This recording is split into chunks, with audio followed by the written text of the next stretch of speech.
श्री स्वामी समर्थ मंडळी, आमच्या सगळ्यांच्या डोक्यावरती सगळ्यात मोठा असलेला हा धोका आज ना कायमचाच नाहीसा झालेला आहे. तो म्हणजे काय तर हे नारळाचं झाड.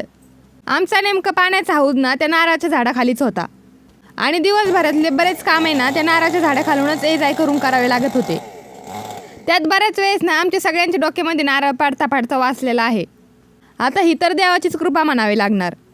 सासूबाईंचे तर भलं मोठं नारळ ना पाठीतच पडलं होतं. त्याला ना आवर्जून काढायचं कारण म्हणजे ना आमचे लेकरं ना त्याच्या खालीच खेळत असतात. बऱ्याच दिवसापासून ना आम्हाला ते काढायचं होतं आणि फायनली आज हे नारळाचं झाड ना आमच्यातून कायमचं गेलेलं आहे. या आहेत माझ्या लाडक्या नणंदबाई. शक्यतो त्या ना नगरलाच असतात. सुट्टी होती त्यामुळे आल्या होत्या. ते आल्यानंतर मात्र मला आईता चहा नाही बरं का, पण कॉफी प्यायला भेटते कारण त्यांना ना कॉफी खूप आवडते. गवत घेता घेता ना आम्हाला हे एकदम टवटवीत तुळशीचं रोपटं दिसलं. तुळस मात्र कोणत्या वारी लावायचे हे काय मला माहिती नाही, पण जेव्हा हिचे योग येतील ना तेव्हा मी तिला लावणार आहे.